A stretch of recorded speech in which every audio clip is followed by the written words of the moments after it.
terceiro episódio da série Riscos Climáticos e Saúde do programa Eu, Nós e Nosso Meio Ambiente WebDoc apresenta o recorte dos impactos em comunidades tradicionais e sob o viés de gênero no contexto de grandes empreendimentos de geração de energia.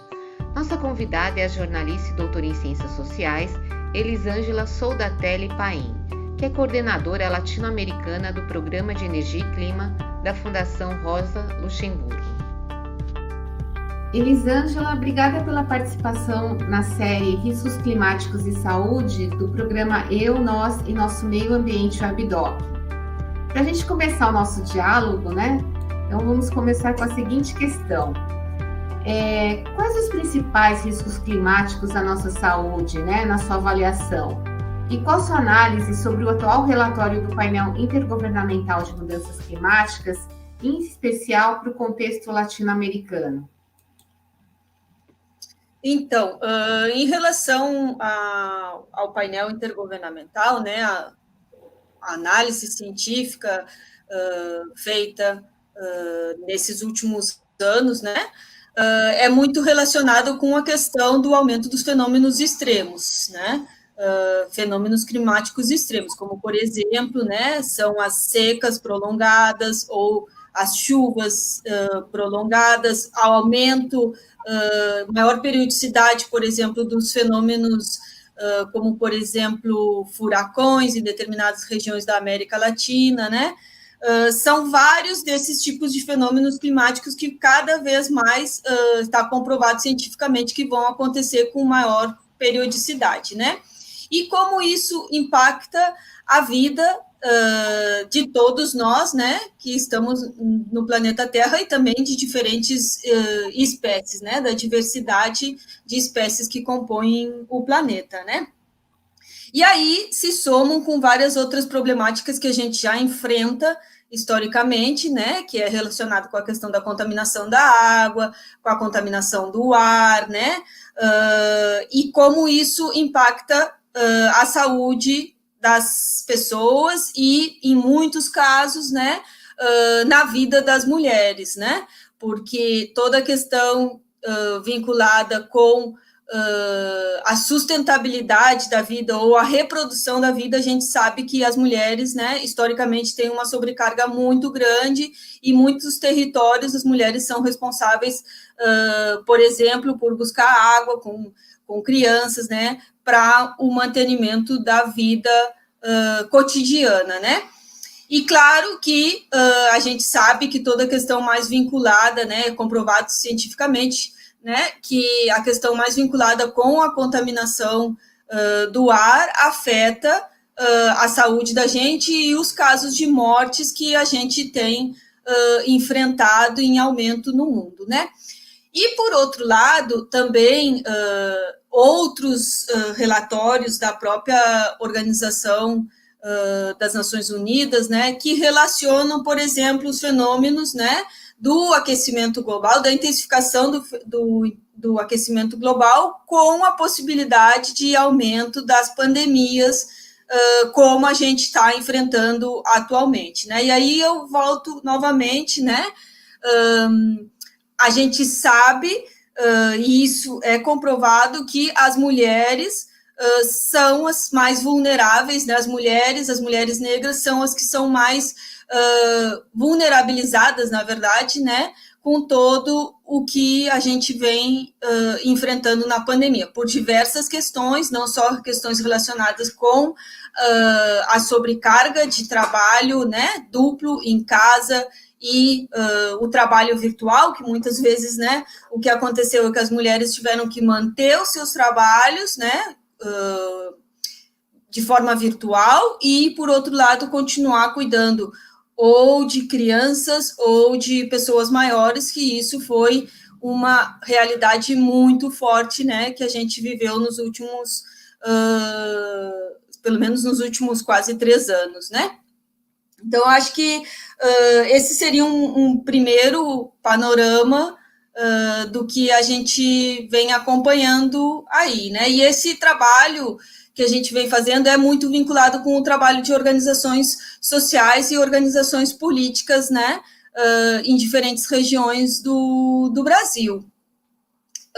E eu gostaria de mencionar, claro, que todo esse processo mais vinculado com os riscos na saúde, né, também é importante a gente mencionar que muitas dessas organizações também fizeram processos de solidariedade, né, e tentaram trazer muito a discussão vinculada com a produção de alimentos saudáveis e que esses alimentos saudáveis cheguem na mesa, né, da maior quantidade de pessoas possíveis, né? Porque também é importante a gente mencionar que muitas vezes os alimentos saudáveis eles ficam muito restritos em alguns setores sociais, para dizer de alguma maneira, né?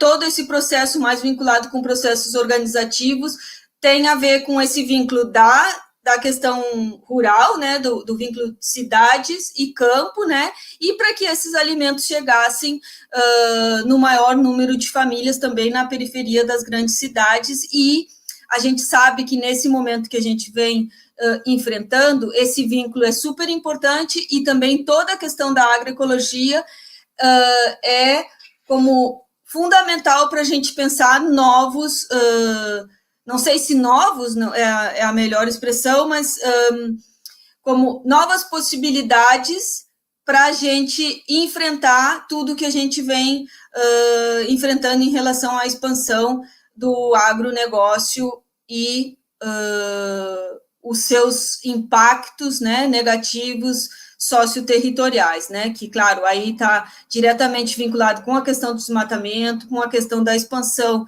da produção de gado, né, muitas vezes, ou fundamentalmente voltado para a exportação, né, então, tudo isso está super interrelacionado, e é importante a gente mencionar que essas iniciativas, né, de solidariedade surgiram nesse contexto, ou foram fortalecidas também no contexto da pandemia, e, em muitos casos, liderados, né, por mulheres, que acompanham o cotidiano, né, da produção de alimentos saudáveis no Brasil. E, Elisângela, na Fundação Rosa Luxemburgo, você acompanha impactos dos riscos climáticos, né, em comunidades tradicionais, como no Ceará e na Amazônia. Gostaria que você pudesse falar um pouco a respeito, né? Sim, a gente vem acompanhando diversos trabalhos vinculados com a questão climática, a questão ambiental, né, socioambiental, em termos gerais. Um dos trabalhos que a gente acompanha é no Ceará, através do Instituto Terra Mar, que é uma organização da sociedade civil, que trabalha muito com a questão também dos direitos humanos, e aí a gente vem acompanhando, são de fato, dois âmbitos que estão super relacionados. Por um lado, é a questão vinculada com a expansão de projetos de energia renovável, né, na zona costeira do Ceará, e, por outro lado, como que as comunidades, né, estão enfrentando esses processos de expansão, a resistência dessas comunidades, né, e o questionamento a esse modelo hegemônico de produção de energia renovável atualmente, né, e, por outro lado, isso do processo de resistência também, como elas estão pensando tecnologias sociais. O que seriam tecnologias sociais? Seria a questão do reaproveitamento da água, a própria questão da geração da energia para abastecimento da comunidade, né, seja através do uso de biodigestores, né, e também toda a questão vinculada com a agroecologia. E é super importante mencionar esses dois âmbitos, porque a gente tem muito presente que são projetos de energia renovável, isso é muito publicizado, né, que são projetos de energia renovável, e a gente muitas vezes não analisa em profundidade o que isso significa, né, em termos de impacto na vida dessas comunidades, de destruição dos vínculos sociais dessas comunidades, né, de desapropriação, de espoliação, porque são grandes, em muitos casos são grandes projetos, né, de expansão, ou seja, a gente está num momento que está mudando a fonte de energia, mas não está mudando o modelo de produção da energia e de distribuição e consumo, né? Ou seja, muitas vezes são instalados esses projetos de energia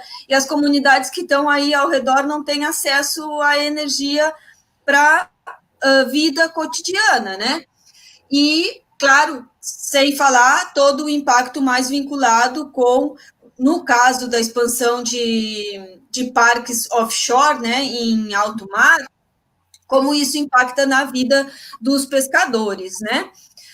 Então, são diferentes âmbitos do trabalho que a gente vem realizando aí, principalmente com o Instituto Terra Mar, até o final do mês de maio, eu vou conhecer em profundidade a experiência que eles vêm trabalhando lá, né, através também um trabalho super interessante com escolas públicas, né, de processo de formação e de apropriação dessas diferentes tecnologias sociais, né. Então, é um momento como bastante crucial, porque a gente está vivendo essa questão vinculada com o boom do hidrogênio verde.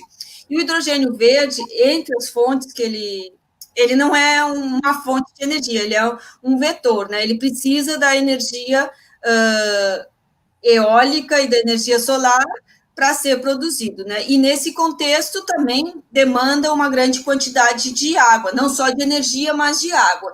Então, existe toda essa questão da disputa, né, do território, da apropriação do território e da água, que historicamente pertencem a essas comunidades que vivem aí desde diferentes gerações, né, há muitos anos. E a gente sabe também, não é um trabalho que a gente vem acompanhando ainda diretamente, assim, mas a gente sabe que também essa questão vinculada com a expansão de grandes parques eólicos, por exemplo, também está acontecendo no Rio Grande do Sul, né, que é a concessão de áreas na Lagoa dos Patos para fim de produção eólica, né, também vinculada com a questão do hidrogênio e da produção de amônia, né. E a grande maioria desses projetos são voltados para exportação, né? Existe claramente um controle tecnológico de alguns países, né? O caso da Alemanha é bem emblemático, né? Que controla atualmente esse tipo de tecnologia, por exemplo, da produção de hidrogênio, né? Num marco que quer expandir em diferentes países, não só o Brasil, mas, por exemplo, no caso do Chile, também é um dos países que mais tem projetos pilotos para a produção de hidrogênio e toda uma lavagem de imagem, né, de empresas, por exemplo, de mineradoras que vão começar a utilizar hidrogênio e tentar limpar a sua imagem, como que agora estão usando energia renovável, energia supostamente limpa. Mas aqui é super importante a gente também mencionar que para produzir esses equipamentos, né, para produzir os aerogeradores e também as placas solares, é necessário recursos, né, recursos naturais, não é um termo que a gente usa desde de organizações sociais e movimentos, a gente define como bens comuns, né? Mas precisa, por exemplo, de muito lítio, precisa de muitas terras raras, e a gente sabe que as grandes reservas desses minerais, por exemplo, estão no sul global. Ou seja, é não sei se uma nova etapa, mas é uma sequência do todo o processo colonial, né? De explorar e destruir territórios no sul global, na América Latina, na África, né, na Ásia, para manter o modo de vida e de produção no norte global, né? Então, essa é uma análise que a gente precisa ter super presente do tudo que implica, por exemplo, esse processo de produção de energia renovável, né? E essa é uma das linhas principais do trabalho, por exemplo, do Instituto Terra Mar.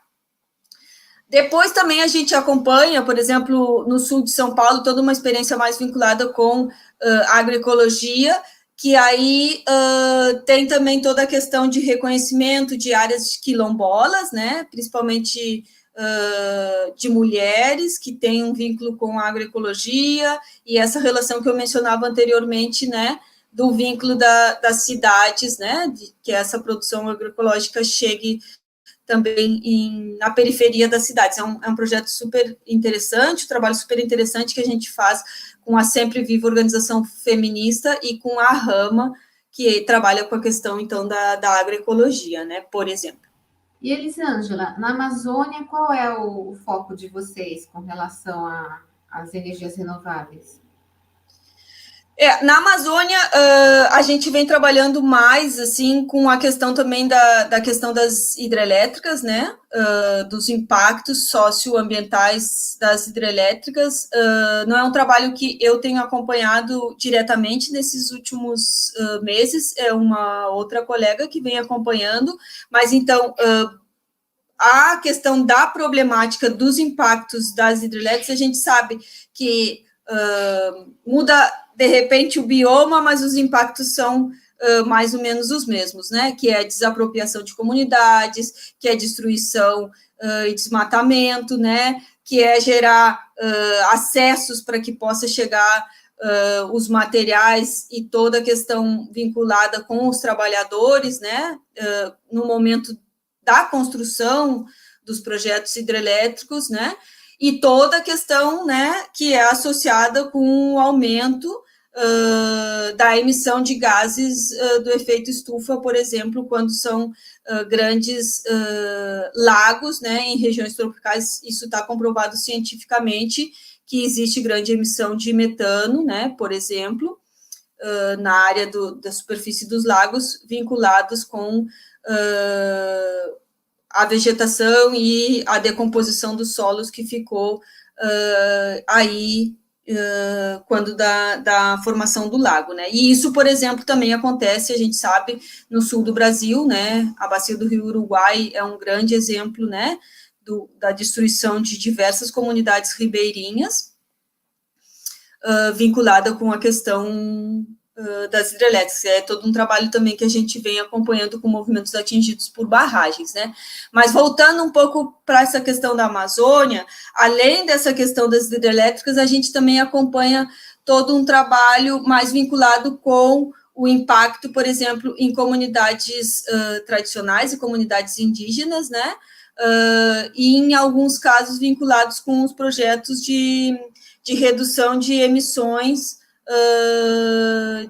por desmatamento. São projetos que estão vinculados com todo esse processo, né, de financiarização da natureza, né, que, ou seja, reservar determinadas áreas, né, destinar um recurso para que essa área seja preservada e os créditos dessa suposta preservação podem ser comercializados em outros lugares, né, em outros países, e isso foi parte do acordo agora, né, da última Conferência das Partes de Clima, que aconteceu em Glasgow, na Escócia, né.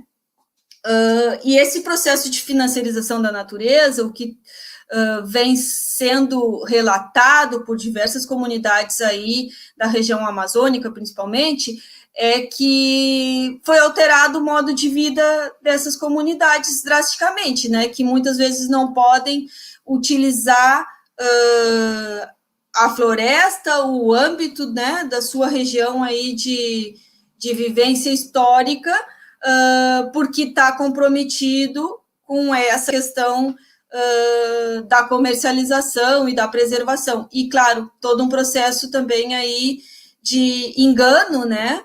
Porque as comunidades não têm acesso aos documentos desse tipo de projetos, né, de redução de emissões. Isso é algo que já vem acontecendo há bastante tempo, não só no Brasil, mas o Brasil foi um dos pioneiros, né, áreas da Amazônia foram áreas pioneiras nesse sentido. E como que as comunidades aí têm que enfrentar isso, e toda a questão também vinculada com processos, né, de destruição da saúde das pessoas, porque vem o seu modo de vida completamente destruído por não poder mais ter esse vínculo histórico com a região que sempre viveram, com o território, com a área que sempre viveram, né? Sejam comunidades ribeirinhas, sejam comunidades, né, indígenas, e também essa questão com o vínculo com a biodiversidade em termos gerais, né? Então, basicamente, é isso que a gente vem acompanhando, né? Também no sul de São Paulo tem essa questão, uma crítica muito forte, né, a esses processos de financiarização da natureza vinculados com o pagamento de serviços ambientais.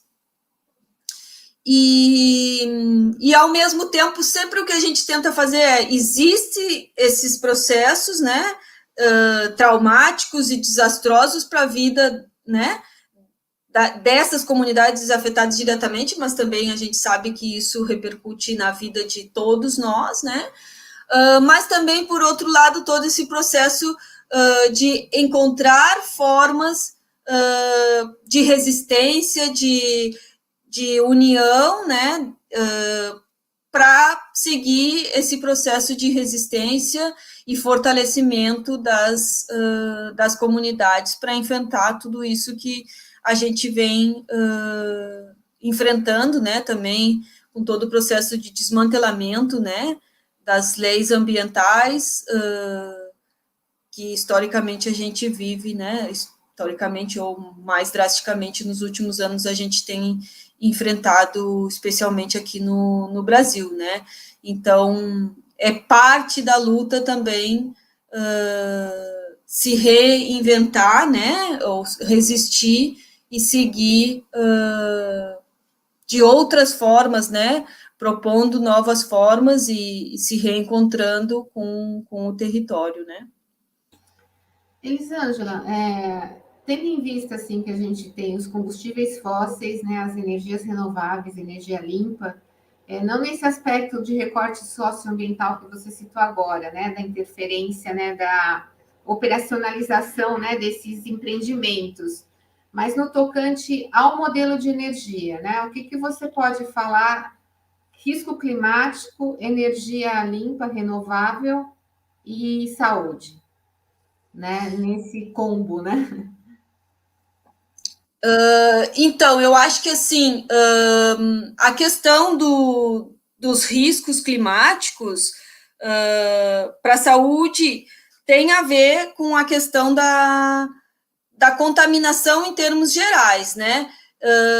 E acho que assim é importante a gente refletir sobre cada vez mais a demanda crescente de energia e a dependência que a gente tem de energia hoje em dia de combustíveis fósseis, né? Isso a gente sabe que no caso mundial os combustíveis fósseis são a fonte de maior contribuição para os processos de aquecimento global, mas, por outro lado, a gente não pode desconsiderar todo o impacto que as energias supostamente renováveis estão causando, né? Pelo próprio processo extrativo, né, que está por detrás da construção ou da criação desses equipamentos, né? E em termos de saúde, a gente sabe, por exemplo, que os aerogeradores, eles produzem muitos ruídos, né? Apesar que a tecnologia vem avançando e isso tenta ser reduzido, mas a gente sabe que tem essa questão do ruído, tem a questão da alteração da paisagem, né? Que muitas vezes são próximos de áreas de comunidades que não estavam acostumados a ver grandes aerogeradores, por exemplo, nos seus territórios. E também, por exemplo, quando são instalados em alto mar, é a destruição da vida de pescadores e pescadoras, né? Porque são equipamentos super grandes, que estão instalados também, precisam de uma estrutura de profundidade muito grande, né, para se manter aí, e a gente sabe que isso, consequentemente, afeta o modo de vida das pessoas, e muitas vezes essas pessoas têm que encontrar outra forma de vida, algumas vezes vão para cidades, e a gente sabe que não estão acostumadas a viver nas cidades, não é o modo, né, que sempre encontraram de relação com o território, e tudo também essa relação vinculada com a depressão, com casos de depressão, por tudo que acarreta essa questão na saúde, né? E, por exemplo, isso por um lado na questão mais vinculada com a expansão de parques, né, eólicos. E eu um pouco sempre trato de relacionar isso. Não tem como a gente desconsiderar, por exemplo, a necessidade de grandes recursos que precisa para gerar esse equipamento. Então, a gente tem que analisar também aonde foram retirados esses recursos, né? Se precisou de retirar lítio, o que a extração de lítio está causando nesses territórios, né? Tanto em termos de destruição das comunidades, quanto em termos da própria saúde das pessoas que estão ali e dos próprios trabalhadores, que a gente sabe que tem impactos, né? E também, em muitos casos, por exemplo, no caso de construção de hidrelétricas, de grandes projetos de hidrelétricas, a gente sabe que tem um impacto muito grande na vida das mulheres, porque muitos empreendimentos, muitos trabalhadores homens, fundamentalmente homens, chegam aos territórios, né, que não estão acostumados a receber esse volume de trabalhadores externos, né, e o que isso é relacionado com a questão da expansão de determinadas doenças, né, e também da alteração da vida de mulheres e adolescentes jovens por toda a questão mais vinculado com relações, né, com esses trabalhadores que estão aí temporariamente, depois, né, termina, ou a grande circulação de trabalhadores que existem, né, às vezes ficam alguns meses, vão embora, e o que fica para a cidade também em termos de saúde pública, né, um aumento da demanda dos serviços de saúde pública para esse suministro de assistência, né, para os trabalhadores. Acho que, em linhas gerais, isso que eu mencionaria. E só para reforçar a questão de gênero, né, o risco climático, né, no recorte de gênero, o que mais você acrescentaria, né, nos dias de hoje, né, o que, vamos dizer assim, seria mais prioritário? Eu acho que, assim, a gente sabe, né, em diferentes países, hoje em dia também tem toda uma articulação mais vinculada com jovens, né, pela própria questão dos impactos que vem sofrendo e também dessas previsões, né, para o futuro relacionado com o aumento dos fenômenos extremos e que planeta que a gente está deixando para essas futuras gerações, né? Eu acho que são, em muitos países ou em muitas regiões, é bem forte o que essas gerações estão trazendo, e também eu acho que para a gente aprender com isso, né, os alertas que a gente está recebendo sobre isso, né, e em termos da vida das mulheres, a questão climática nem sempre é muito documentada, né, mas, assim, afeta o cotidiano, né? A gente sabe que é o cotidiano das mulheres que está sendo exposto, né? Pela própria demanda, né? E sobrecarga de trabalho que as mulheres têm, que muitas vezes não conseguem nem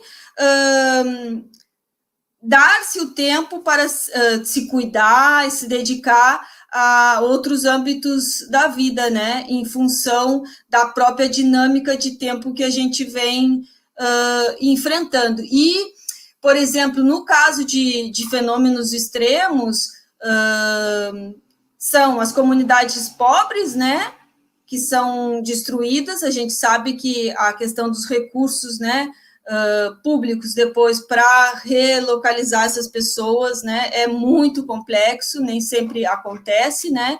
E essas pessoas têm que se reinventar. E no caso, por exemplo, dos fenômenos extremos vinculados com a seca, a gente, um pouco o que eu tentei mencionar antes, né?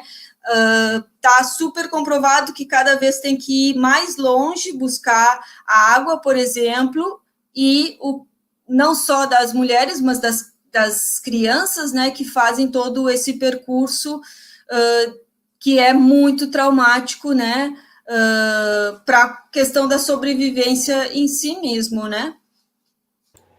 E para a gente finalizar, né, estamos chegando a um momento final, eu gostaria que você falasse quais tipos de alternativas, né, a esses problemas, né, que você citou para nós, né, durante a entrevista, da forma de operação, né, que acaba, vamos dizer assim, tendo um impacto, né, nessas comunidades tradicionais em especial, né? Quais são as alternativas para sair desse, vamos dizer assim, desse dilema, né? Que ao mesmo tempo a gente precisa de energia limpa, né, renovável, mas também de uma forma mais, vamos dizer assim, sem causar tantos impactos, né?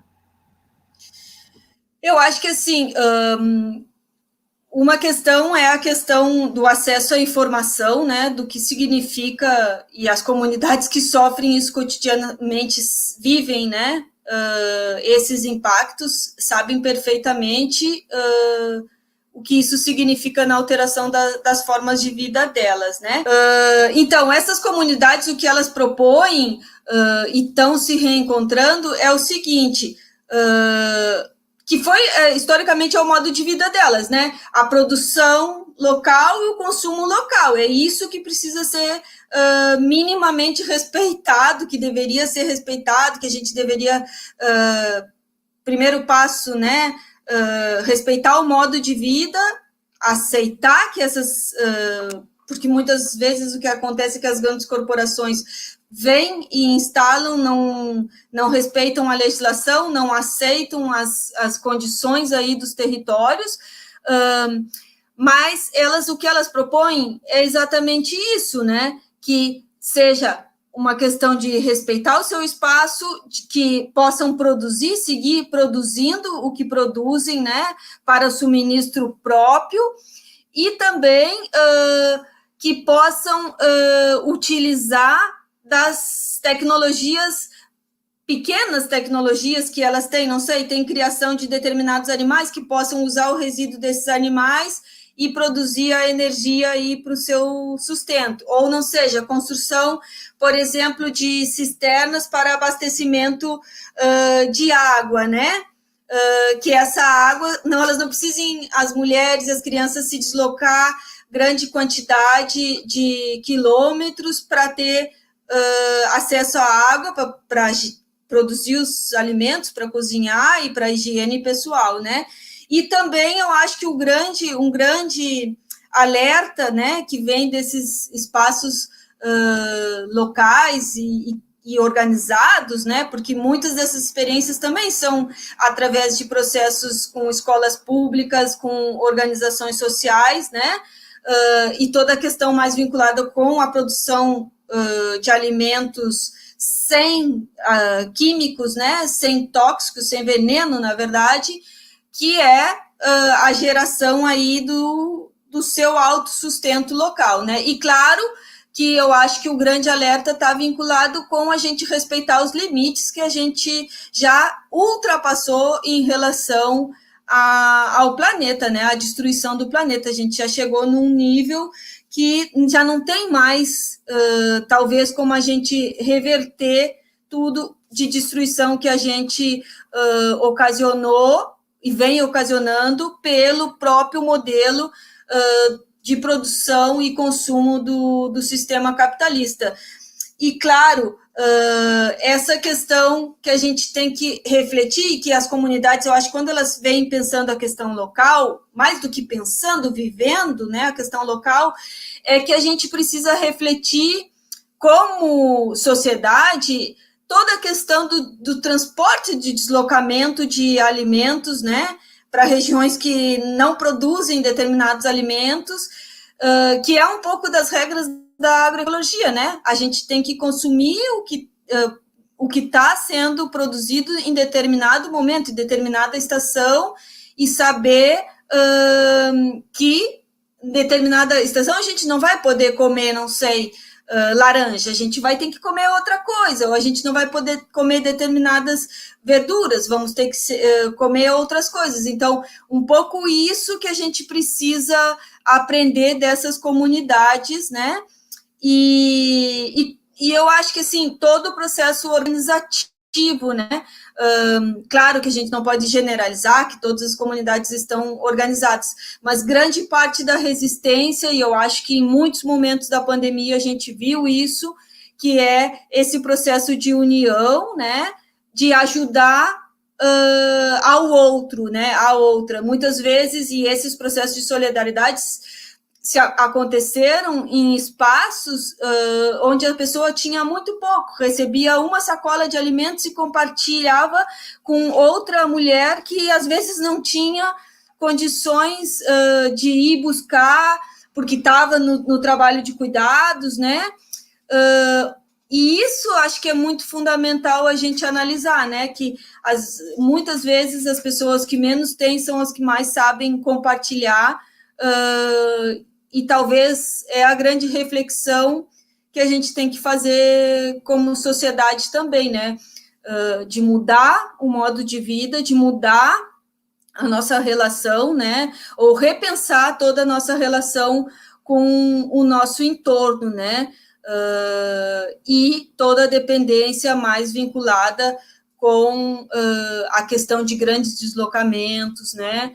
A questão de consumo exagerado, de descarte, né? A gente sabe que uma parte muito importante da produção de alimentos ela é descartada e a gente, como sociedade, a gente precisa rever isso, porque a gente já está num limite de destruição do planeta que pode ser que pode ser não. A gente sabe que as próximas gerações vão enfrentar momentos muito mais trágicos do que a gente mesmo já está vivendo, né? Então, pelo que você está falando, com relação a esses grandes empreendimentos, talvez o estudo de impacto ambiental ele tem que ser muito mais abrangente, né? Porque aí englobaria todas essas questões também que você está mencionando, né? Que tipo de impacto vai ocasionar e como as audiências também com essas comunidades, né, devem ser muito mais transparentes, enfim, para que elas possam ser ouvidas, né? Acredito que foi isso que você também, né, dentro da tua lógica, né, do que você passou. Sim, não, e eu acho que também o que a gente precisa ter em consideração é que essas comunidades, esses territórios têm direito de dizer não queremos esse empreendimento não pode ser instalado porque já é suficiente a destruição que a gente causou, é a autonomia dessas comunidades, a sobrevivência e manutenção dos seus modos de vida, e claro, aí tem, por exemplo, o convênio da OIT, a sua resolução, né, o artigo 169, que traz bem claro isso, o direito de autodeterminação dos povos, que é dizer, não queremos esse empreendimento porque vai destruir não só com a vida das pessoas, mas com a vida em termos gerais, a biodiversidade em termos gerais, né, de outras espécies que também têm direito de existir, né, e existe nesse caso, por exemplo, do convênio 169 da OIT, existem experiências muito interessantes na Colômbia, né, de comunidades que conseguiram barrar empreendimentos, diversos tipos de empreendimentos, não só vinculados com energia, mas principalmente de produção de energia, por exemplo, hidrelétricas, que disseram não queremos, e que em alguns casos foi respeitado. Também a gente não pode se iludir de dizer que esses projetos, quando a comunidade diz não, nunca mais vai voltar. A gente sabe que muitos projetos, em determinados momentos, eles param, ou porque existe uma forte resistência da comunidade, ou por processos econômicos, que naquele momento, né, não é viável, por determinadas outras conjunturas, né, a nível regional e global, que faz com que aquele empreendimento naquele momento não avance, mas não sei, 2, 3 anos, 10 anos depois, o empreendimento volta com uma nova cara, né? Com uma nova... todo um processo, às vezes, vinculado com a questão da comunicação, da máscara, né? Que são projetos que podem trazer desenvolvimento, mas aí a discussão é desenvolvimento para quem, né? Para quê e para quem é o desenvolvimento vinculado com esses grandes empreendimentos, né? E eu acho que isso ainda a gente tem muito para se apropriar, né, de todas as consequências desse tipo de empreendimento e também de processos organizativos, de aprender com processos organizativos locais, né? Acho que sim, eu acho que também só se amparar na legislação, né, que a legislação vai fazer com que esses empreendimentos não existam. A gente sabe que isso não é parte da muitas realidades nos territórios, né? Que se consegue manipular os estudos, né? Se consegue, por outras formas, dar a volta, né? Na questão de minimizar os impactos, ou muitas vezes de propor compensação que nem sequer às vezes são cumpridos. Bom, gratidão, Elisângela, e até uma próxima, né? Que a gente possa estar dialogando aí a respeito de outras pautas. Obrigada. Obrigada a você, viu, Sucena?